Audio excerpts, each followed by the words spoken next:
Merci beaucoup de nous suivre l'émission Dialecticos, ce magazine sociopolitique qui reçoit aujourd'hui Monsieur Michel Somo-Somoin, qui est ainsi un économiste de renom en République démocratique du Congo.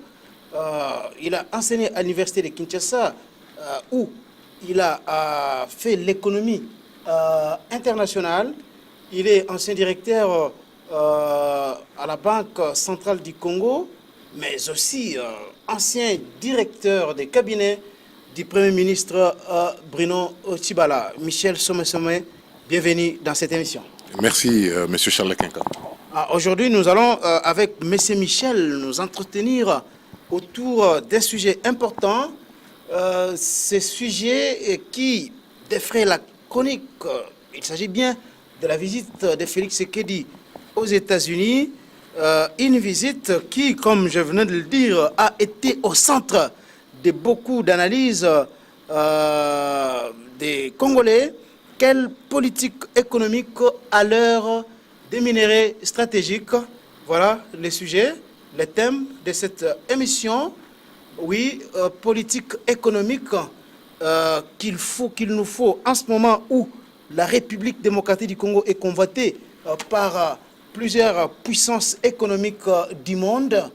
Visite de Tshisekedi aux États-Unis, une visite préparée ou précipitée, enjeux politiques, économiques et sécuritaires.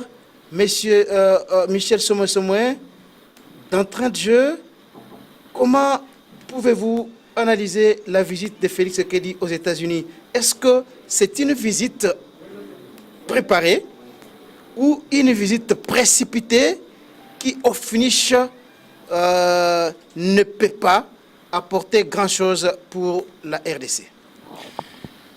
Merci, Monsieur le journaliste, parce que c'est la première fois que je reviens sur un plateau de télévision après plus de 2 ans. Je parle de la télévision locale, bien entendu. Je voudrais, si vous me le permettez, commencer d'abord par féliciter de vive voix. Merci. Le président Félix Antoine Tshisekedi pour son élévation à la magistrature suprême de notre pays, en lui souhaitant plein succès dans ces lourdes charges que je voudrais être pour l'intérêt de tout le peuple congolais et pour le meilleur rayonnement de notre pays à travers le monde. Maintenant, pour revenir au voyage du président de la République, comme je le dis toujours, malheureusement pour moi, je suis un homme déformé par l'exercice de la vérité, même si la vérité est dans certains cas relative. Moi, si j'avais à conseiller au président de la République un voyage qui devrait marquer ses premiers pas de pouvoir dans ce pays, j'ai vraiment eu comme l'impression, je peux me tromper, que le voyage était relativement impréparé. Je veux dire mal préparé, dès le départ. Je le dis pourquoi. J'ai eu des images, je n'étais pas de la délégation, mais j'ai vu les images. Les images que j'ai vues à la télévision, lors de certaines réunions importantes du président de la République, m'ont donné l'impression que la délégation congolaise qui accompagnait le chef de l'État était plutôt partie pour écouter la partie américaine, alors que c'est elle qui devrait apporter à la partie américaine les dossiers qui nous intéressent, qui nous concernent. Vous voyez des images où vous voyez dans une salle de réunion, les Américains en face, ils ont des dossiers bien étouffés, et de l'autre côté, vous avez les Congolais, la table est toute propre, il n'y a rien. Non, rien. Ça, c'est pas bon. Ça, c'est un premier élément. On ne va pas vers dans une relation, dans un voyage sérieux, au plus haut niveau de l'État, on ne va pas avec un petit carnet de notes. On part avec un dossier étoffé. On doit être sérieux avec ça. Quand vous voyez la visite du chef de l'État au Fonds monétaire international, je sens aussi que là également, la délégation congolaise ou l'expertise autour du chef de l'État n'avait pas pris la précaution de bien renseigner le chef de l'État. Parce que les réponses que j'ai entendues, qui sont très courtoises, en langage très diplomatique, de Madame Lagarde, me donnaient l'impression de quelqu'un qui devait donner des leçons à notre chef de l'État sur le fonctionnement du Fonds monétaire international. Expliquez un peu. Parce que lorsque Madame Christine Lagarde vous dit qu'elle va, avant toute chose, il faut d'abord passer par l'application de l'article 4 des statuts du Fonds monétaire international, c'est-à-dire la revue de la situation économique du pays. Ce sont des choses qui sont supposées être connues d'avance. On a l'impression que, entendre la réponse de Christine Lagarde, c'est comme si la partie congolaise est allée demander au Fonds monétaire le financement, tout de suite, et question à laquelle Lagarde répond en disant on verra après l'examen s'il y a lieu de financer ou pas. Ils l'ont dit de façon claire. Dans la délégation du président de la République, il y avait le ministre des Finances, qui est quand même un habitué du monde économique, qui connaît les rouages des institutions de Bretton Woods. Pourquoi pensez-vous que ce n'était pas préparé ou c'était carrément improvisé? Je vous donne des éléments que je puise dans le propos de Madame Christine Lagarde, qui ont été diffusés à travers le monde entier et qui donnent l'impression que on n'était pas très bien renseigné sur les relations avec le Fonds monétaire international et sur les conditions de reprise de la coopération. Encore faut-il que j'ajoute un élément important. La RD Congo a toujours et est toujours membre, a toujours été et reste encore membre du Fonds monétaire international depuis 1963. Nos relations avec le FMI ont toujours été de ce genre-là, de stop and go. Aujourd'hui, on sort, on interrompt la coopération, demain on revient. Et je devrais même vous dire, parce que vous avez parlé du ministre des Finances, je devrais même vous dire qu'en 2017, le Premier ministre avait déjà invité la délégation du Fonds monétaire international à examiner la possibilité de reprendre la coopération structurelle avec la RD Congo. C'est que les fonds monétaires avaient refusé. Les fonds monétaires n'avaient pas refusé parce que j'avais personnellement reçu le représentant résident du Fonds monétaire international dans mon bureau. Au mois de juin, hein? Nous sommes, je crois, au mois de juin ou juillet, je ne me souviens plus très bien, 2017, au mois de juillet ou août 2017. Et puis après, nous avons reçu la correspondance officielle de Madame Christine Lagarde qui demandait à la partie congolaise d'accepter, de confirmer ou d'infirmer la possibilité pour elle d'accueillir la délégation du Fonds monétaire international au mois de septembre 2017. Au nom du Premier ministre. C'est d'abord la publication du calendrier électoral. Non, je vous donne les informations à la source, les informations officielles. Je vous dis. Secrétaire de cabinet. Oui, parce que j'étais en correspondance avec eux. Et nous avons reçu le courrier du Fonds monétaire international qui demandait au gouvernement congolais s'il acceptait la visite du Fonds monétaire international au titre justement du chapitre 4 des statuts du Fonds monétaire. Et il fallait discuter avec la direction du Fonds monétaire international. La réponse du cabinet du Premier ministre, parce que on s'était adressé directement au directeur de cabinet, était positive. Et nous avions dit au Fonds monétaire international qu'on était prêt à discuter avec eux à tout moment. Nous allons on y reviendra, mais le ministre des Finances était négatif par rapport à cette visite. En 2017, je le dis ouvertement, il a dit non, nous ne sommes pas prêts. Mais nous, à la primature, on disait qu'on était prêts. Ça veut dire que nous avions deux dossiers totalement différents. Nous avions deux agendas complètement différents. Vous n'aviez rien à craindre. Nous n'avions rien à craindre parce que nous avions plutôt notre point de vue à donner au Fonds monétaire international, notre vision de ce que devait être naturellement la relation entre le FMI et le gouvernement congolais. C'est que nous entendions par programme acceptable pour la partie congolaise que nous pouvions conclure et non pas consommer ce que le Fonds monétaire international voulait nous obliger. D'accord, c'est l'un des aspects des voyages de Félix Tshisekedi. Le deuxième, alors le troisième c'est quoi? La deuxième remarque, c'est celle-là. Les dossiers n'étaient pas bien préparés. On a eu l'impression que Christine Lagarde donnait des leçons au président. Et l'autre remarque? Je peux allonger la liste, mais ce n'est pas beau d'entrer dans cette polémique, parce que j'ai l'impression qu'il y a beaucoup de polémiques autour de cette question. Moi, je dirais ceci au départ. J'aurais dû commencer par là. Cette visite du chef de l'État, par rapport à la situation intérieure du pays, encore une fois, m'a semblé être un peu précipitée. Je pense que le chef de l'État aurait dû, avant de se déplacer lui-même, laisser d'abord aller vers le Fonds monétaire international, une équipe déjà élaborée au niveau de son gouvernement. Il y a eu d'abord au départ... Les dossiers FMI. Non, je pense que c'est important que je le dise. Oui. Je crois que le chef de l'État aurait dû d'abord mettre en place ici au pays un gouvernement en fonction opérationnelle.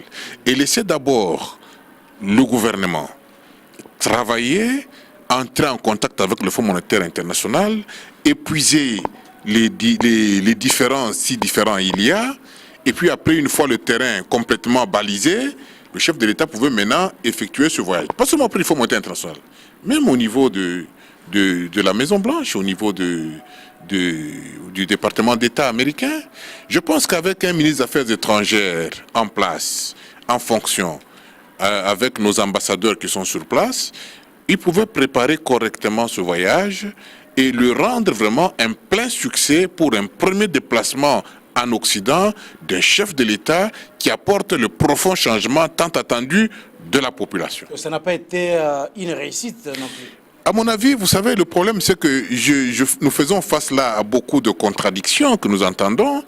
Au départ, on nous disait, nous avions appris, peut-être que ce sont des racontards, que le chef de l'État était invité par son homologue Donald Trump.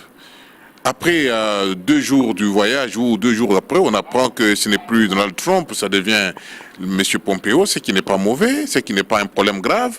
Mais je pense quand même que ça aurait été plus agréable pour la nation congolaise et pour l'image de notre pays et de notre chef de l'État qu'il ait été reçu par son homologue. Une rencontre protocolaire, il fallait quand même ça. Puisque protocolairement. Moi, je pense que c'était important, c'est une façon de respecter le pays. Qui est le pays, à mon avis, le plus important du monde, qu'est la RDC. On ne peut pas recevoir, vous avez parlé des minéraux stratégiques, on ne peut pas parler aujourd'hui mondialisation, parler tous les minéraux stratégiques comme qu'on en parle, la technologie avancée, les changements climatiques, l'environnement, patati patata, sans tourner les regards vers la RD Congo. Alors, un président de la RD Congo, nouvellement élu, suivant les vœux du plus grand nombre de sa population et même de la communauté internationale qui souhaitait un changement pour plus de démocratie, pour plus de droits de l'homme, pour plus de développement, pour plus de bien-être social. On a appelé ce changement de tous nos vœux. Il était quand même important que ce monsieur porté comme étant l'incarnation de toutes ses aspirations. Je pense qu'il aurait été très bon qu'il ait été accueilli de façon un peu plus honorable par son homologue et non pas par un ministre des Affaires étrangères. Alors, monsieur Michel, vous mettez l'accent sur le protocole, mais en réalité, les grands dossiers ont été traités. Est-ce qu'il faut-il vraiment mettre l'accent sur le protocole et éluder les vraies questions qui ont été abordées par le président aux États-Unis? C'est pour ça que je vous dis que encore que je ne sais pas ce que vous appelez grand dossier, c'est pour ça que je vous ai dit que les dossiers que le chef de l'État est allé traiter aux États-Unis devaient relever de la compétence du gouvernement, de ses ministres. Aller parler des questions d'énergie, on aurait dû commencer par un gouvernement. Vous savez, quand le chef d'État se déplace dans ces pareilles circonstances, c'est pour la signature des contrats. Le chef de l'État se déplace avec une délégation congolaise, avec un membre de son gouvernement. Devant lui, après, on voit le ministre de l'Énergie qui signe le contrat avec tel partenaire, tel investisseur ou tel collègue. Le ministre peut-être, je sais pas moi, des mines qui signe tel contrat. On voit que le chef de l'État a fait à ce moment-là une visite très pompeuse, très valable, très pertinente pour le pays. Mais il ne va pas comme un expert qui va discuter des dossiers pour revenir avec des promesses. Non, c'est pas. Excusez-moi de vous le dire à haute voix, mais c'est pour l'intérêt de notre pays. Et c'est un conseil que je donne. Il ne devrait pas. Je pense que l'entourage du chef de l'État devrait le dissuader de ce genre de déplacement au niveau de l'État où il est, au niveau des responsabilités qui sont les siennes. Parce que l'image que nous, citoyens congolais, nous avons de notre chef de l'État, ce n'est pas celle d'un expert qui va pour discuter avec les autres experts là-bas. Et on le voit dans une salle en train de discuter avec des experts sur des questions, je sais pas moi quoi. Non. Ce sont des questions qui devraient être traitées par son gouvernement. Et vous avez un ministre des Affaires étrangères, vous avez un ministre de l'Énergie, vous avez un ministre des Mines. Ils partent rencontrer les investisseurs, ils discutent, et puis ils aménagent le dossier comme ils peuvent le faire, et on programme, on fait un bon agenda pour le déplacement solennel du chef de l'État. Il est reçu par son homologue à la Maison-Blanche, et puis après, on passe à des étapes, et comme vous l'avez dit, vous appelez c'est pas protocolaire ou pas, des étapes maintenant où il faut conclure des grands dossiers, alors le chef de l'État ramène dans sa gibecière une moisson abondante. Et là, je pense... Vous pensez que ça n'a pas été le cas? Il a rencontré le ministre de l'Énergie aux États-Unis, hein, les ministres américains de l'Énergie. Ils ont parlé développement Grand Inga. Il a rencontré des miniers là-bas qui se sont dit favorables à venir investir en RDC. Il a rencontré le président de la commission de défense au niveau du Sénat américain, les sénateurs Inhofe. Ils ont parlé sécurité. Tout ça pour vous, il fallait absolument qu'il y ait un ministre à côté et non les chefs de l'État. Oui, à mon avis, ce n'est pas son niveau. Ils ont rencontré aussi les ministres de la Santé. Ils ont conclu beaucoup de choses et retombé de la visite de Félix Tshisekedi. L'ambassadeur des États-Unis en RDC a annoncé la formation imminente des officiers militaires congolais par les Américains et ça commence rapidement. Vous savez, encore une fois, excusez-moi d'être si exigeant. Je pense que le président de la République, notre président de la République, de notre pays, le Grand Congo, devrait se considérer comme étant de même rang que M. Donald Trump, là où il est. Ah bon, sur le plan des rapports... C'est son homologue. Sur le plan des rapports de force... Si vous voulez parler des rapports... Si vous voulez parler des rapports de force, je ne sais pas de quelle force vous parlez, à quelle force vous faites allusion. Économique, militaire, politique, tout ce que vous voulez. Vous pensez que un chef de l'État, il est chef de l'État de son pays, avec les mêmes honneurs qui sont dus à un chef de l'État qui s'appelle 4 milliards de dollars comme budget. Il n'en est pas moins, il n'en est pas moins un État, il n'en est pas moins un pays, une nation, autant que l'État américain, autant que la France, autant que la Belgique, autant que le Japon. Nous sommes un pays à part entière, avec nos structures à nous, avec notre souveraineté à nous, que nous devons défendre, que nous ne devons pas brader pour rien au monde. Et nous pensons que les autres nations doivent à notre pays, à travers notre chef de l'État, le même respect que nous avons pour eux. C'est ça qu'on appelle la réciprocité dans les relations diplomatiques. On ne peut pas accepter qu'un chef de l'État, parce qu'il vient d'un pays pauvre, soit reçu pauvrement dans un autre pays et même presque renvoyé à un niveau inférieur. Ça, moi, je n'accepte pas. Mais Monsieur Michel, il y a beaucoup de présidents du monde qui sont allés aux États-Unis. Ils n'ont jamais rencontré les présidents américains. Nana Akufo, par exemple, du Ghana, était dernièrement aux États-Unis. Il n'a pas rencontré Donald Trump. C'était aussi dans le cadre d'une visite de travail. Il n'a pas rencontré Donald Trump. Et surtout que Donald Trump est considéré comme un négrier qui n'a pas de considération pour les Noirs. Ça aussi, c'est une vérité. Non, une nuance importante. Je suis en train de parler de notre président de la République démocratique du Congo qui vient d'être élu à la magistrature suprême, qui effectue son tout premier voyage en Occident. Et pas dans n'importe quel Occident, aux États-Unis d'Amérique.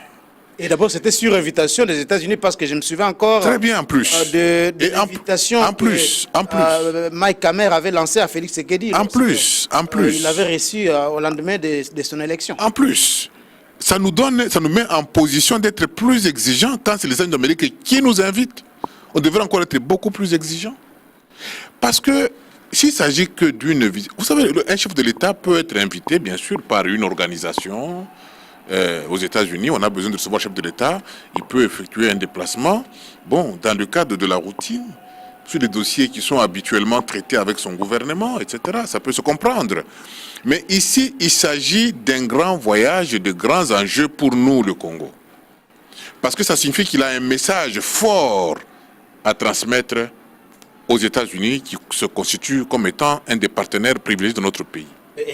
Vous pensez qu'il n'a pas transmis ces messages? Ce message-là, moi, j'attendais Félix Tshisekedi Tshilombo chez M. Donald Trump. Ça, j'affirme, et vous n'allez pas me convaincre du contraire. Je ne sais pas que je refuse d'être convaincu, mais je pense que pour la dignité, pour l'amour, pour l'image que j'ai de mon pays et de mon président, je le voulais là, pas là où vous voulez qu'il soit. Moi, je n'accepte pas le minimum. Oui. Moi, je ne suis pas un minimaliste. Moi, je veux que ce qu'on a à faire soit bien fait et parfaitement fait. Ça veut dire, vous savez, j'ouvre cette parenthèse en vous disant, c'est même pour ça que moi, Michel Somo, j'ai démissionné de mes fonctions de directeur de cabinet. Parce que je n'aime pas des choses minimum. Je n'aime pas des choses faute de mieux. J'aime que ce qu'on a à faire soit bien fait. Quand vous allez au Parlement avec un budget de 4 milliards 600 millions, je vous dis, ça ne m'engage pas. Et je ne peux pas continuer dans un environnement de minimum. Non. Alors que Dieu a été large avec nous, généreux. Il nous a donné en abondance. Il ne faut pas que l'abondance qui est la nôtre ne profite qu'aux autres. Alors, M. Michel, est-ce que faudra-t-il à la République démocratique du Congo ou à Félix Tshisekedi d'imposer à Donald Trump de l'accueillir? Parce que généralement, c'est connu que Donald Trump n'a pas vraiment de considération envers les Noirs en général et les pays africains. Est-ce que fallait-il à Félix Tshisekedi de ne plus aller aux États-Unis, de ne plus engager un partenariat avec les États-Unis s'il n'est pas reçu par le président américain Donald Trump?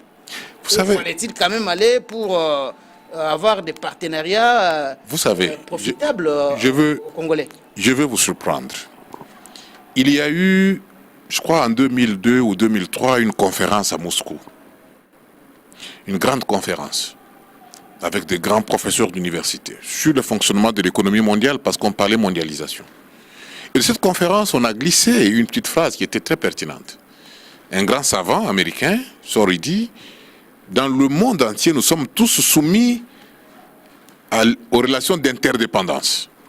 Mais il n'y a que 4 pays au monde qui sont capables de vivre en autarcie. Capables. Le premier de tous, la RD Congo. Et puis il a cité les États-Unis naturellement parce qu'il était américain, puis il a cité la Chine et la Russie. La RD Congo peut vivre en autarcie. D'après ce savant américain, oui. Pour dire que nous sommes capables de nous autosuffire. Parce qu'on est venu parler politique économique. On doit parler vraiment de ça. Alors, nous allons y arriver. Ça veut dire que nous sommes un pays convoité, envié. Donc le chef de l'État qui est le nôtre est un chef de l'État convoité. Il ne peut pas se comporter lui comme étant en permanence quémandeur. Il faut qu'il mette dans sa psychologie, dans ses pulsions, dans sa respiration. Il faut qu'il mette la réalité que la RD Congo est un pays incontournable, désiré, convoité. Donc il doit se faire lui désirer par les autres. Et ça aussi au peuple congolais. Mais bien sûr que oui. Il faut que nous comprenions ça. Que nous n'avons pas à marcher à genoux, à croupir pour aller quémander à l'extérieur. Parce que si nous allons toujours en position de quémandeur, alors nous nous exposons à n'importe quel traitement. Mais c'est les Américains, vous l'avez dit, qui ont invité le président de la République. Mais si c'est eux qui l'ont invité, le président de la République, ils n'avaient qu'à fixer ses conditions. Parce que quand vous allez au Fonds monétaire international, pour demander au Fonds monétaire international de venir vous accompagner, le Fonds monétaire vous fixe ses conditions. Mais pourquoi nous ne pouvons pas fixer des conditions? Pourquoi on doit se précipiter parce qu'on a une invitation, comme si on n'avait jamais été là? Nous sommes devant des réalités graves. Nous voulons une rupture. C'est pour ça que nous sommes en train de... Le changement doit partir de là. Notre attitude. Comment nous comportons-nous face aux Américains? Comment devons-nous nous comporter face aux Chinois? Changement, ça part de l'attitude. Alors quand on reçoit une invitation qui nous vient des États-Unis d'Amérique, il y a une attitude que nous devons développer. Je ne suis pas obligé de me précipiter d'aller parce qu'on m'a appelé. Je veux fixer mes conditions. Je veux bien venir répondre à vos invitations. Dites-moi pourquoi vous m'invitez. C'est vous qui allez me transmettre votre cahier de charges. Et moi, je vais apprécier si ça me convient ou pas. Si les temps, les circonstances s'y prêtent ou pas. Et je vous fixe mes conditions. Je viendrai, mais à telles conditions. Alors, à ce moment-là, on se fait respecter. Ce n'est pas que parce que le chef d'orchestre qu'il pouvait faire, on l'avait déjà invité, il n'avait qu'à partir. Non, je suis vraiment désolé. J'estime que quand il a été invité, ça veut dire que celui qui est demandé, ce n'est pas lui le demandeur. Alors il ne devait pas du jour au lendemain se convertir en demandeur. Ça aussi, ça ne va pas. On vous a demandé à vous, c'est eux qui vous ont, qui vous ont supplié de venir vers eux. Alors pourquoi vous transformez en demandeur? Du coup, vous partez au Fonds monétaire international pour demander des financements. On va bientôt en Il y a un problème. Alors, M. Somé, avant d'entrer de parler chapitre relations FMI et autres, FMI RDC, la première chose à noter, c'est qu'il y a justement changement de cap dans la vision même de la coopération entre États, entre République démocratique du Congo et les autres nations du monde. Joseph Kabila avait les regards tournés vers la Chine et aussi la Russie. Aujourd'hui, Félix Tshisekedi vient direct pour le tout premier voyage, il va aux États-Unis. Pensez-vous que fallait-il carrément privilégier la coopération sud-sud, comme le disait Mosé Laurent Désiré Kabila, ou aller auprès de ce que le FCC, avec son discours souverainiste, a toujours qualifié des impérialistes, des prédateurs en fait? Vous savez, quand j'étais encore fonctionnaire à la Banque centrale du Congo, j'avais l'habitude chaque matin dans ma voiture de suivre une émission à la radio RTNC à l'époque où on parlait de la marche du caméléon. Ça passait chaque 7 heures du matin et je suivais ça dans ma voiture. Le journaliste nous racontait comment marche un caméléon. Avant de quitter l'endroit où il doit bien s'appuyer sur ses bases arrière et s'assurer qu'il ne laisse pas un trou derrière lui avant d'aller ailleurs. Chaque pas qu'il veut faire avant, il commence par s'appuyer sur la patte arrière. S'assurer que j'ai laissé suffisamment du solide derrière moi. Je pense encore une fois, ça c'est mon point de vue, et je l'ai toujours dit et je le redirai toute ma vie s'il le faut. J'ai condamné sur toutes vos chaînes de télévision, vous le savez, j'ai critiqué les différents gouvernements qui ont succédé sous Joseph Kabila. J'ai critiqué les contrats chinois. J'ai critiqué les accords avec la Chine. De même que j'ai critiqué aussi abondamment les relations avec le Fonds monétaire international, la Banque mondiale et tout ça. J'ai toujours critiqué ça. Et vous le savez, vous êtes tous témoins. Pourquoi je fais ça? Parce que je pense que la priorité des priorités en économie, c'est d'abord l'expansion du marché intérieur. L'économie commence par son propre ventre. Commencez par résoudre l'épineuse question de la condition de votre propre existence. Donnez d'abord du travail. Mettez d'abord en valeur ce qui est sous votre nez. Développez le pouvoir d'achat de ceux qui sont à côté de vous. N'entrez pas dans la civilisation par la porte de sortie. Pourquoi vous êtes chef de l'État aujourd'hui, pourquoi vous voulez commencer par les États-Unis, la France, la Belgique? Mais commencez par visiter l'intérieur de votre pays. Commencez par identifier les capacités intérieures, le potentiel de votre économie. Commencez par découvrir ce qui bloque le décollage de votre campagne électorale. Je suis désolé, je ne parle pas du candidat chef de l'État, je parle du président de la République.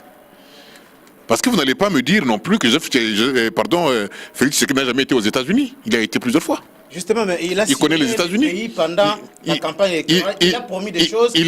Fallait-il qu'il aille encore avec des promesses? Non, maintenant, je vous répète encore une fois que le chef de l'État n'est pas un expert pour qu'il aille avec des dossiers, rencontrer les autres, discuter des dossiers. Ce n'est pas son travail. C'est le travail du gouvernement. Le chef de l'État, c'est le pouvoir qui est excessif dans notre pays. C'est le plus haut sommet du pouvoir que nous puissions considérer. C'est un monsieur dont les sorties devraient être à la limite trop rares. Il doit mettre en place un gouvernement capable de faire le travail et de lui amener le rapport. Le chef de l'État devrait se renseigner suffisamment, profondément, sur les blocages, le goulot d'étranglement de notre économie intérieure. Et qu'est-ce qu'on peut faire avec des ressources locales d'abord? Vous avez parlé de l'époque des minerais stratégiques et tout ça, et vous savez que c'est le Congo qui en est le champion dans le monde. Le chef d'État devrait commencer par se poser la question de savoir en quoi ces minerais peuvent-ils profiter à notre économie. En d'autres termes, qu'est-ce que nous pouvons faire pour que le Congo consomme ces minéraux?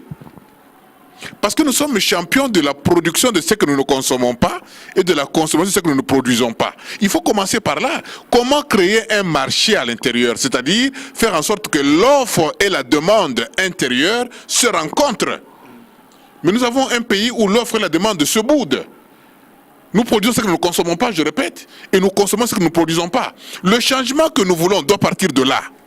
Nous produisons ce que nous ne consommons pas, comme quoi par exemple? Le cuivre, vous le consommez au Congo. Le cuivre que vous produisez, vous le consommez au Congo. Le cobalt que vous produisez, vous le consommez au Congo. Le coltan que vous produisez, vous le consommez au Congo. L'or que vous produisez, vous le consommez au Congo. Qu'est-ce que qui constitue l'essentiel de notre PIB que nous produisons, que nous consommons? Rien du tout.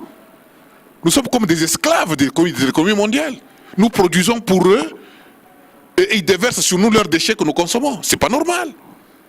Nous produisons l'essentiel, nous leur envoyons ça, et eux, ils transforment, ils consomment ça, et les déchets qui restent de ça, ils nous les retournent chez nous, et nous consommons les déchets. Mais c'est la vérité.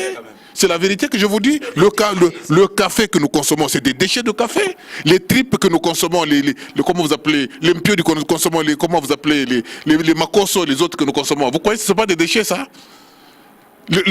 L'Occident consomme la viande fraîche et prend les déchets, au lieu de les jeter à la mer, on les jette au Congo dans les ventres des Congolais. Mais c'est ça que nous devons changer au départ. Nous voulons construire une économie nationale d'abord. Nous ne voulons pas être éternellement une économie étrangère au Congo.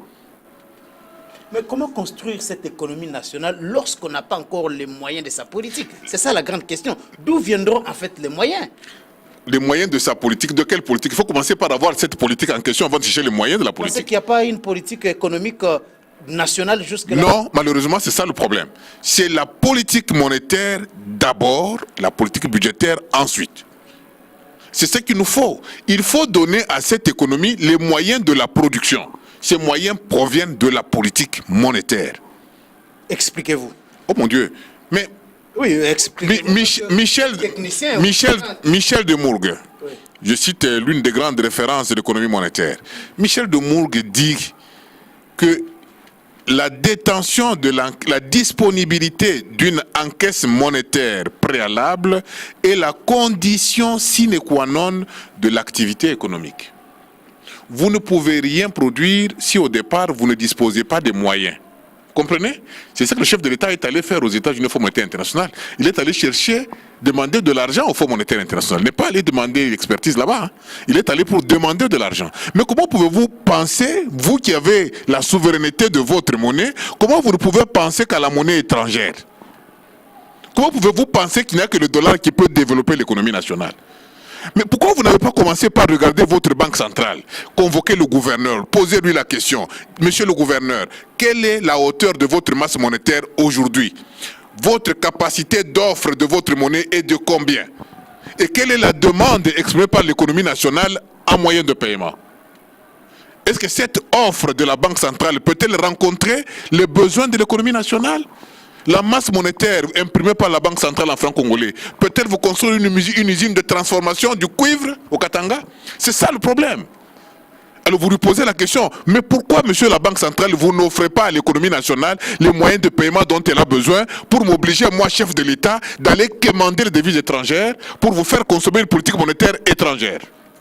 Mais, monsieur Michel, nous voyons beaucoup de pays aussi, à travers le monde, aller auprès des grandes puissances pour solliciter des moyens. On l'a vu avec Alassane Dramane Ouattara en Côte d'Ivoire. Il a lancé l'appel aux investisseurs, et aux amis, aux partenaires. Il a recueilli plus de 10 milliards de dollars. Et il est en train de transformer la Côte d'Ivoire. Pourquoi le Congo ne peut pas le faire? Nous avons vu par exemple lors de la crise grecque en 2010, la Grèce a fait recours au FMI. Nous l'avons vu en 1998. La Russie a bénéficié des fonds, des appuis budgétaires du Fonds monétaire international. Donc les exemples sont les gens à travers le monde. L'Ukraine, l'Italie, vous les savez. Vous savez, je vous répète un mot. Je vous ai dit au départ que nous sommes membres du Fonds monétaire international. Oui. Le Fonds monétaire international est notre copropriété de toutes les nations. N'oubliez pas cela. Nous sommes en train de parler des étapes en économie. Bien qu'on ne contribue presque à rien. Hein. Il y a des grands pays qui contribuent. Hein. Non, nous payons nos quotes-parts. Hein. Nous avons des arriérés, mais nous payons nos quotes-parts. Nous avons nos arriérés suivant le poids que nous nous donnons nous-mêmes. D'accord. Au sein de cette structure. j'allais dire que je suis en train de vous dessiner des étapes, Oui. la hiérarchie des actions. Vous êtes en train de me parler des économies qui sont tombées en crise. C'est-à-dire des économies qui ont épuisé leur capacité interne, à qui il n'y a plus d'autre voie que de recourir à l'extérieur. Mais nous parlons d'un Congo dont l'économie n'a jamais été construite. Une économie vierge. Et je vous dis, il faut commencer par là. Commencez par créer un marché intérieur. Vous savez, en économie, il y a toujours ce qu'on appelle, parce que nous parlons des étapes, c'est-à-dire du processus, il y a ce qu'on appelle le point d'efficacité du producteur, c'est-à-dire le point de saturation, après lequel point tout ce que vous faites risque de vous entraîner dans des effets pervers. Ce sont ces effets qui vous amènent avec parfois l'aggravation de la dette extérieure, avec l'aggravation de l'inflation, des hyperinflations, des trucs comme ça, et puis la perte permanente, consécutive à l'inflation d'ailleurs, du pouvoir d'achat de la population. Bref, la crise. La crise est un moment d'inflexion d'un système qui appelle la création de notre système. Alors, à ce moment-là, vous regardez en interne. Qu'est-ce qu'il y a? J'ai commencé par la politique monétaire qui est inexistante chez nous. Nous n'avons jamais épuisé les capacités de notre politique monétaire en interne. Si on les avait épuisées à ce moment-là, on pouvait dire allons chercher maintenant un fonds monétaire international. Mais on ne l'a pas fait. Commençons par là. Comme on dit à Lingala, mais Liboke à Moninga Basombel Kango Kwangate, toi tu veux créer une économie nationale sur base des ressources extérieures, des ressources étrangères, des ressources d'emprunt, non, ça ne se fait pas. Épuisez vos capacités internes et puis voyez maintenant par rapport à vos objectifs, clairement définis dans votre programme du gouvernement. Voyez, mais c'est un problème qui signifie que le chef d'État n'aurait pas dû partir, encore une fois, mon Dieu. Il devait avoir d'abord le programme du gouvernement et savoir quels sont effectivement nos objectifs. Un programme tel qu'accepté au niveau validé au niveau du Parlement. Sur base de ce programme précis, qui sera agréé ou pas par le Parlement, en fait, parce qu'il y aura un gouvernement, il faudra nécessairement qu'avant son investiture, le gouvernement présente son programme qui sera accepté au niveau du Parlement. Et sur base de ce programme, vous vérifiez d'abord vos capacités intérieures. Commencez toujours, je commence par la politique monétaire. Commencez par poser la question à la Banque centrale du Congo pour dire, messieurs de la Banque centrale du Congo, quelle est votre capacité installée de l'offre de monnaie par rapport aux besoins que je rencontre dans ce programme du gouvernement.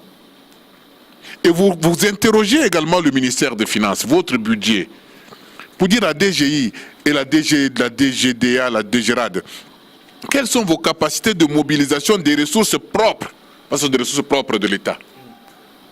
La Banque centrale, c'est encore un emprunt d'ailleurs, même s'il y a du seigneuriage, qui n'est pas un emprunt. Vous pouvez voir maintenant les ressources propres pour dire, mais quelle est notre capacité? On voit qu'est-ce qui nous manque par rapport au programme, aux actions, aux axes prioritaires dessinés par le gouvernement et agréés. Maintenant, la différence, sur la différence que vous allez dire, maintenant on va recourir à l'emprunt. L'emprunt, nous pouvons maintenant aller au Fonds monétaire international qui est un commissionnaire. Parce que c'est d'abord ça qu'il est, c'est un commissionnaire. Mais aussi conseiller en politique économique. Si vous voulez, je vous donne des conseils. En tout cas, c'est mauvais conseiller parce qu'il y a un pays que le Fonds monétaire a conseillé qui a avancé d'un seul pas. Un seul. Le Ghana vient de sortir du FMI. Il sort du FMI et du coup, il réalise en 3, 4, 5 jours 20 milliards de dollars de recettes. En sortant du FMI, il vient de claquer la porte il y a une semaine. Vous êtes parmi ceux qui disent que les institutions de Bretton Woods n'ont jamais développé un pays comme Joseph Stiglitz a écrit La Grande Désillusion. Attendez, il ne faut pas dire que je suis de ceux qui disent ça, parce que c'est la vérité. Je suis de ceux qui ont constaté que le Fonds monétaire international n'a développé aucun pays. Non, mais c'est Michel Somosome. Les rôles... Et puis ce n'est pas son rôle. Ce n'est pas sa mission. La mission du Fonds monétaire n'est pas de développer des pays. Si vous voulez que je vous rappelle un tout petit peu, oui. Le Fonds monétaire international, c'est une institution qui devrait disparaître depuis 1969. Ah bon? Ah oui, parce que les raisons pour lesquelles il avait été créé, il ne les a pas réussi. Les missions pour lesquelles il avait été créé, les 3 missions, il ne les a pas réussi. Le Fonds monétaire international n'a pas réussi à assurer la fixité du taux de change entre le dollar et l'or, il n'a pas pu le faire. Le taux de change n'a pas pu assurer la liquidité permanente de l'économie internationale, il n'a pas pu le faire. Le Fonds monétaire international n'a pas pu assurer la convertibilité permanente de la monnaie, il n'a pas pu le faire. Les 3 missions pour lesquelles il avait été créé sont celles-là, pas des conditions qui pouvaient nous conduire à une 3e guerre mondiale. Mais faciliter les échanges commerciaux entre États membres, il ne l'a pas aussi fait? Ce n'est pas sa mission. Ce n'est pas sa mission, je suis vraiment désolé. Le Fonds monétaire international, c'est un fantôme qui continue à survivre et à nous envoûter. Parce que ces missions ont été échouées depuis 1969. Déjà, quand on a créé le DTS, ça veut dire qu'on n'était plus capable d'avoir la liquidité internationale. Lorsque, en 1971, le président Nixon décrète l'inconvertibilité totale du dollar et le flottement d'échange, ça veut dire que c'est fini, il a sonné le glas au Fonds monétaire international, il fallait partir. Mais les puissances occidentales ont dit non, non, vous pouvez encore nous être utile. On vous confie une nouvelle mission, vous devenez le gendarme du monde pour surveiller les pays indisciplinés. Vous devez aller vers eux pour nous aider à gagner. Comme ça, vous allez vers le Congo qui est indiscipliné sur le plan budgétaire, il ne sait pas bien gérer sa monnaie, vous le contraignez, vous lui donnez des contraintes difficiles pour qu'il soit toujours en difficulté permanente et qu'il recourt à nous les Occidentaux. Comme ça, moi la France, moi la Belgique, l'Angleterre, etc., j'ai des excédents budgétaires chez moi, ou plutôt j'ai des excédents de capitaux liquides que je voudrais placer de façon la plus rentable dans un marché où $1 en rapporte 6 et c'est le Congo. Et l'intermédiaire, c'est qui? C'est le Fonds monétaire international. Et le Fonds monétaire international se porte garant du Congo auprès de la Grande-Bretagne ou de la France, et il se porte également garant de cela auprès du Congo. Et en revanche, nous lui payons des commissions, comme on paye à tous les commissionnaires. Mais, monsieur Somme, lorsque les Fonds monétaires internationaux, par exemple, demandent à un État membre de bien gérer les finances publiques, de lutter contre la corruption, de ne plus signer des contrats léonais qui, en l'absence de toute transparence, ce qui est par exemple le cas chez nous, est-ce que c'est mauvais ça? Non. Moi je ne condamne pas le Fonds monétaire international. Oui. Je dis que c'est nous, notre faute, nous, les dirigeants de nos pays qui ne savent pas utiliser le Fonds monétaire international. Ils ne savent pas exploiter le Fonds monétaire international. Les puissances occidentales ont su lui donner des missions à leur profit. Nous devrions aussi lui donner des missions à notre intérêt. Mais nous ne savons pas le faire. Mais quand vous dites par exemple que le Fonds monétaire nous conseille de bien gérer nos finances publiques, vous savez ça veut dire quoi bien gérer les finances publiques pour le Fonds monétaire international? Ça veut dire n'augmentez pas les salaires de vos fonctionnaires. Ça veut dire réduisez votre capacité d'embauche des fonctionnaires. Et ça veut dire n'imprimez pas suffisamment de monnaie dans votre économie pour répondre aux besoins de l'économie nationale. Ça veut dire... Pour la planche à billets qui a toujours posé problème dans notre pays depuis le temps de Mobutu, hein, qui a provoqué l'hyperinflation ou l'inflation galopante ou rampante. C'est des histoires. Vous savez, je suis présenté comme monétariste. Oui, justement. Je suis monétariste. Et je suis capable de vous dire, d'affirmer la main sur le cœur, et personne ne me contredira ici, que le Congo n'a jamais de la vie, jamais du tout, connu une hyperinflation. Même du temps de Mobutu, c'était à 9,000%. 9700%, comme vous le dites, 9756% qu'on avait enregistré en 1994, était un simple réajustement et non pas une hyperinflation, parce que l'hyperinflation a une définition technique. Vous avez hyperinflation lorsque pendant une période bien longue, vous enregistrez un taux d'inflation supérieur ou égal à 50% par mois. Là, vous me scandalisez, là. Mais c'est la vérité. Mais ce qui s'était passé au Congo en 1994, parce que je connais l'histoire, c'est qu'on sortait en fait d'une réforme monétaire qui avait été d'ailleurs critiquée comme une réforme chaotique, où on avait créé le nouveau Zaïre qui n'avait que des multiples et pas de sous-multiples.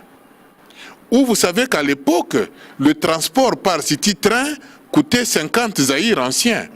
Mais quand on imprime le nouveau Zaïre, la coupure la plus petite, c'est la coupure de un nouveau Zaïre, qui valait 3000 anciens Zaïre. Maintenant, le ticket que vous payez à 50 Zaïre dans City Train, vous devez automatiquement le payer à 3000 Zaïre parce que c'est la coupure la plus petite qu'il y a dans l'économie. Alors on a un réajustement automatique des prix. Ce n'était pas un processus inflationniste. Je suis désolé. Vous avez 100 $, vous avez autant de briques d'argent. C'était pas, parce que même beaucoup d'économistes l'ont toujours dit. Non, il ne faut pas non plus confondre la dépréciation d'une monnaie avec l'hyperinflation, mais encore moins avec l'inflation. La dépréciation d'une monnaie peut bien sûr engendrer l'inflation et même l'hyperinflation. Ça peut y arriver, mais ce ne sont pas des synonymes. Alors, monsieur Michel Somoy, j'aimerais que vous expliquiez un peu à nos téléspectateurs en quoi le FMI, la coopération, la reprise de la coopération avec les Fonds monétaires internationaux, suspendu en 2015 avec la République démocratique du Congo, et aujourd'hui demandé par Félix Tshisekedi, peut bloquer, freiner le développement de la RDC. Non, non. Je ne dis pas que la coopération avec le Fonds monétaire international peut bloquer ou va bloquer. Non. Je ne dis pas ça. Je dis que nous ne savons pas, nous, utiliser le Fonds monétaire international à nos fins. Nous ne savons pas nous servir du Fonds monétaire international. Vous savez, quand j'étais directeur de la Banque centrale, je suis allé au Fonds monétaire international pour leur dire des vérités que je pensais qui étaient utiles. Et le Fonds monétaire international me fera voir que ce n'est pas leur faute parce que tout ce qu'ils utilisent comme statistiques pour nous orienter dans nos programmes, ça vient de nous-mêmes. C'est nous-mêmes qui donnons au Fonds monétaire international les données que le Fonds monétaire utilise à notre détriment. Et ils avaient complètement raison et ça m'a cloué le bec parce que je ne pouvais plus rien ajouter. C'était une vérité tellement crue que je me suis dit oui, ce n'est pas la faute du Fonds monétaire international, c'est la faute de nos institutions. Vous avez, excusez-moi, vous avez des ministres des Finances et même parfois des premiers ministres qui se proclament être de bons élèves du Fonds monétaire international. Le cas de Matata Ponyo. Mais quand vous considérez déjà vous-même comme étant un bon élève du Fonds monétaire international, ça veut dire automatiquement que vous surclassez le FMI. Et c'est comme ça que vous voyez qu'un simple fonctionnaire du FMI qui vient ici a presque rang de ministre. Le seul premier ministre qui a traité le Fonds monétaire international comme il devait être traité, c'était Mabi Moulumba. Je suis désolé, je dois le dire, mais c'est le seul qui avait compris que monsieur du Fonds monétaire international, c'est un simple petit fonctionnaire, comme un tout fonctionnaire que nous avons de l'administration du pays. Et qui vient ici pour donner des leçons à de grands savants congolais, à de grands ministres de notre pays qui tremblotent devant eux, c'est pas sérieux, c'est pas correct. Ça, c'est de la colonisation, c'est du néocolonialisme.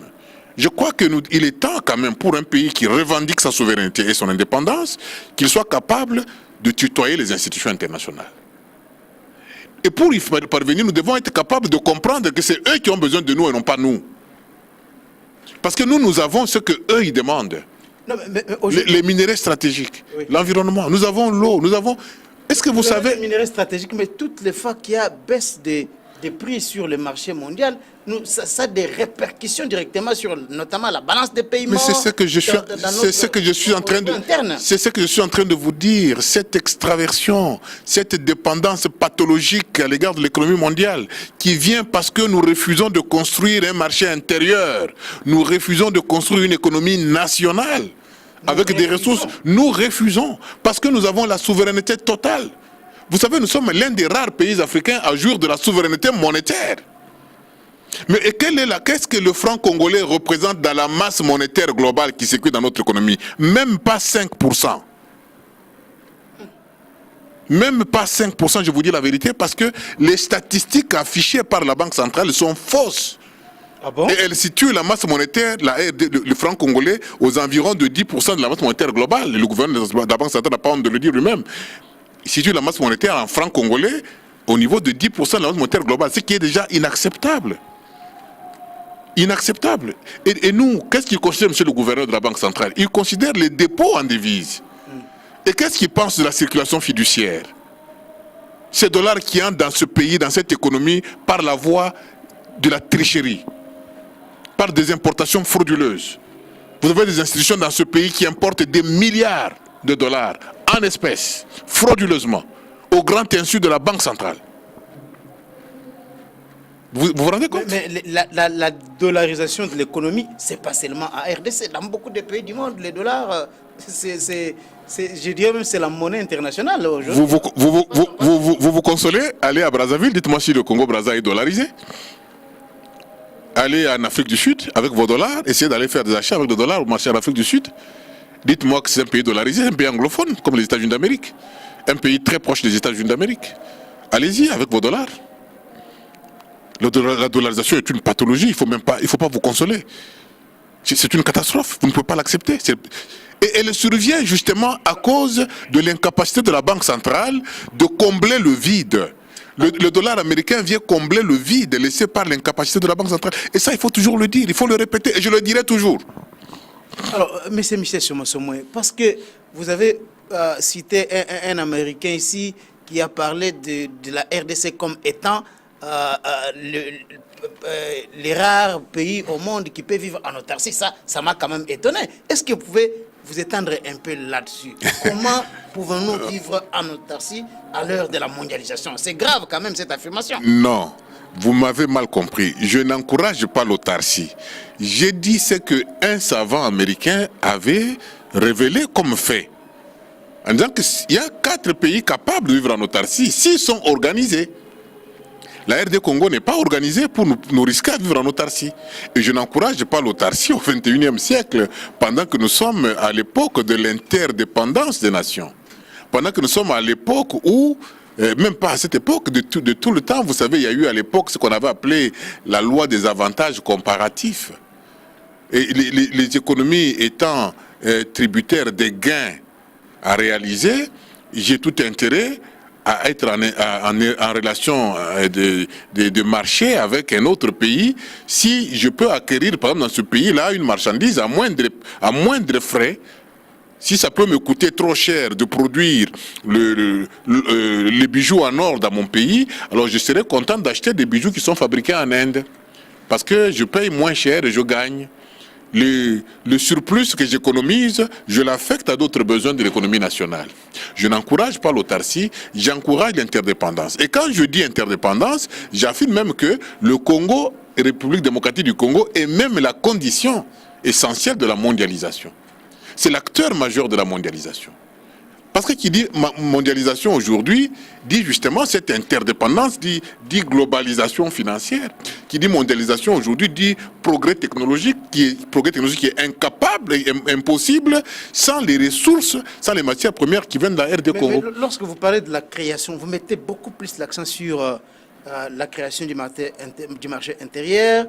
C'est comme si vous voulez vous opposer aux ingérences des institutions de Bretton Woods qui ont toujours conseillé aux États une grande ouverture des marchés intérieurs qui ferait appel, qui donne place aux investisseurs étrangers qui généralement ont beaucoup plus de moyens que les nationaux. Est-ce qu'aujourd'hui, dans notre pays, pensez-vous que nous avons des Congolais qui sont capables d'investir dans des secteurs comme les secteurs miniers qui demandent énormément, même des milliards de dollars? Pensez-vous qu'aujourd'hui, on a des Congolais capables de faire ça pour nous faire développer sans faire recours aux étrangers? Très bien. Vous considérez la pauvreté du Congolais comme étant un handicap au développement économique. Est-ce que vous savez qu'aux États-Unis d'Amérique, c'est moins de 1% de la population qui est riche? Moins de 1%, statistique officielle. Est-ce que vous savez qu'aux États-Unis d'Amérique, plus de 90% de la population vit à crédit, sont pauvres des dettes qu'ils vont laisser, qu'ils vont léguer à leur progéniture, à leurs arrière-petits-fils. Est-ce que vous savez qu'aux États-Unis d'Amérique, il y a des gens qui se suicident chaque jour à cause de l'insolvabilité? Ils se tirent des balles dans la tête. C'est un problème d'éducation. Hein? Ça, c'est pour parler de la pauvreté. Je parle de la pauvreté pour vous dire que s'il y a un pays où il y a la pauvreté accentuée, il faut citer aussi les États-Unis d'Amérique. Il faut aussi les citer. Parce qu'il y a des citoyens qui sont excessivement pauvres là-bas. Excessivement? Oui. Vous savez, la pauvreté... Ça dépend de la définition que vous donnez. Exactement. À la pauvreté. Alors. La pauvreté, ce n'est pas le fait de manquer 100 francs dans sa poche. La pauvreté, c'est le fait d'être en permanence nécessiteux. C'est ça la pauvreté, parce qu'elle vous arrache la paix. Vous ne pouvez pas être heureux. Et la richesse n'est pas le fait d'avoir beaucoup de billets de banque dans sa poche. La richesse, c'est une question d'intelligence. Si c'était qu'une question de billets de banque, nos ministres ne seraient pas corrompus. Parce que nous sommes un pays où les ministres sont très bien payés. Mieux payés que tous les citoyens de ce pays. Cependant, les plus grands voleurs dans ce pays sont ceux-là. Alors, c'est pour ça qu'ils se bousculent pour entrer au gouvernement. C'est parce qu'une fois au gouvernement, j'ai autant de dollars, des milliers de dollars par mois de salaire. Mais ce n'est pas ces milliers de dollars-là qui paient, qui touchent, qui comptent. C'est les opportunités que lui offre son poste de bouffer en termes de commission pour devenir millionnaire. Ça veut dire que ce sont des gens qui sont excessivement pauvres. Alors que vous trouvez un citoyen congolais qui n'a aucun sou dans sa poche, qui vit, qui dort tranquille, il mange à sa faim. Alors, moi, à l'aide de ça, au village. n'est pas un handicap parce qu'on n'a pas de Congolais qui peuvent investir 5 milliards, 10 milliards de dollars pour exploiter nos cobaltes, nos cuivres. On a besoin absolument des capitaux étrangers. Hein. Il y a une question de ce qu'on appelle l'organisation d'une économie. Ou si vous voulez encore plus précisément, l'organisation d'un marché. Vous devez structurer l'offre et vous devez structurer la demande.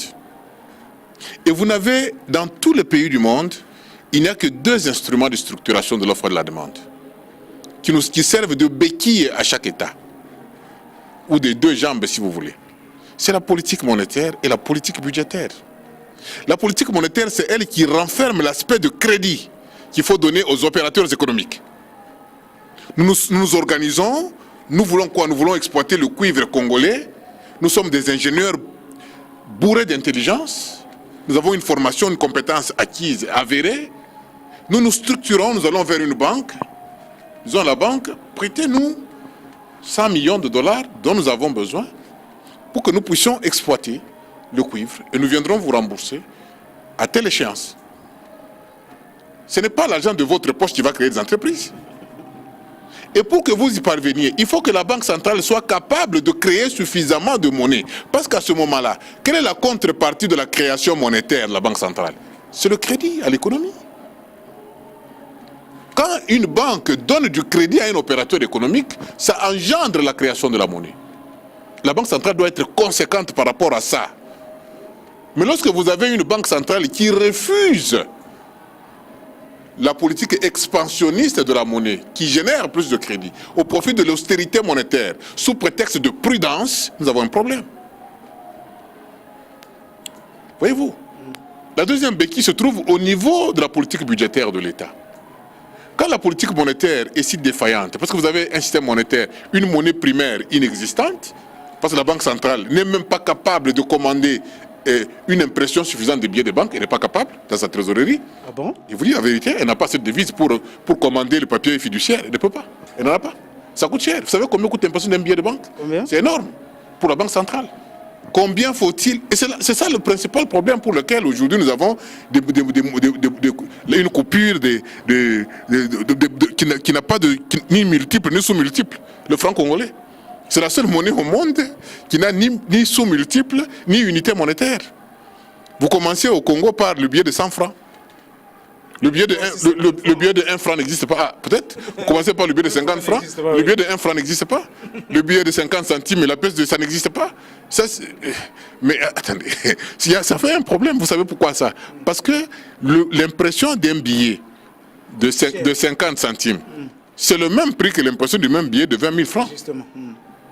Alors, à cause de l'incapacité de la Banque centrale, de ses difficultés financières, de sa trésorerie défaillante, nous, l'ensemble de l'économie, nous devons subir ça. Cette pauvreté imposée par quoi? Par l'inexpérience, par l'inexpertise, par le déficit d'expertise. C'est ça le problème, il faut le dire. Et comment une banque centrale qui est incapable alors de produire suffisamment de monnaie? C'est pour ça que si aujourd'hui elle essaye de produire suffisamment de billets, elle ne produira que les billets de 20 000 francs, qui seront tellement nombreux ou abondants que ça va générer l'inflation. 10 000 francs ces derniers temps, il y en a de moins en moins. Oui. Et vous allez voir qu'il n'y aura jamais, elle n'imprimera jamais les billets de 1 franc, jamais les billets de 50 francs. Alors comment ne pas s'attendre à une inflation en payant le même prix? Ça fait un problème. Donc le problème est là-bas. Il faut commencer par régler ce problème qui est là-bas. C'est ça qu'on devrait dire à Félix Tshilombo. Ce n'est pas au Fonds monétaire qui a le problème. Ce n'est pas au département d'État américain qui a le problème. D'abord là-bas, à la Banque centrale, en face de chez lui, là, palais de la Nation. Il devrait commencer par là. Alors maintenant, si nous avons une politique monétaire conséquente qui est tournée vers le financement de l'économie intérieure, qui au niveau de la politique d'émission, au niveau de la politique de crédit, même de la politique d'échange et de supervision des intermédiaires financiers, s'oriente vers l'expansion du marché intérieur, nous avons déjà résolu une partie du problème. La deuxième partie intervenant au niveau du marché, au niveau de la politique budgétaire de l'État, qui seul est capable de permettre l'accès au marché aux opérateurs locaux. Pour construire un boulevard ici, pourquoi il faut nécessairement appeler la société chinoise? Pourquoi l'État, dans sa politique budgétaire, n'envisage pas la possibilité de financer une entreprise locale qui pourrait construire une autoroute au Congo?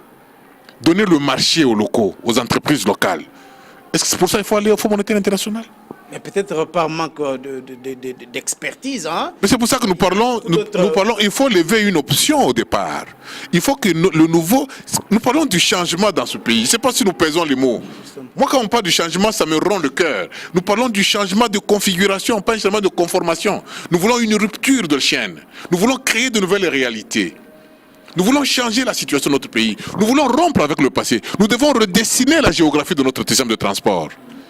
Pourquoi est-ce que nos routes, nos chemins de fer et autres doivent être impérativement orientés vers Matadi pour l'exportation? Pourquoi?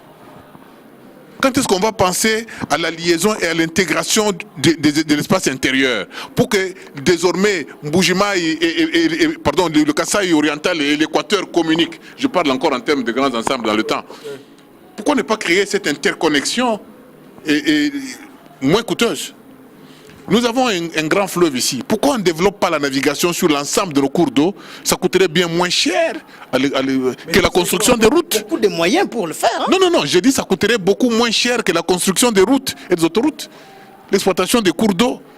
Et ça permettrait une liaison avec entre les différents composants de l'espace national, de façon que ce qui est produit à Cabinda soit consommé à Kisangani, facilement, à moindre coût.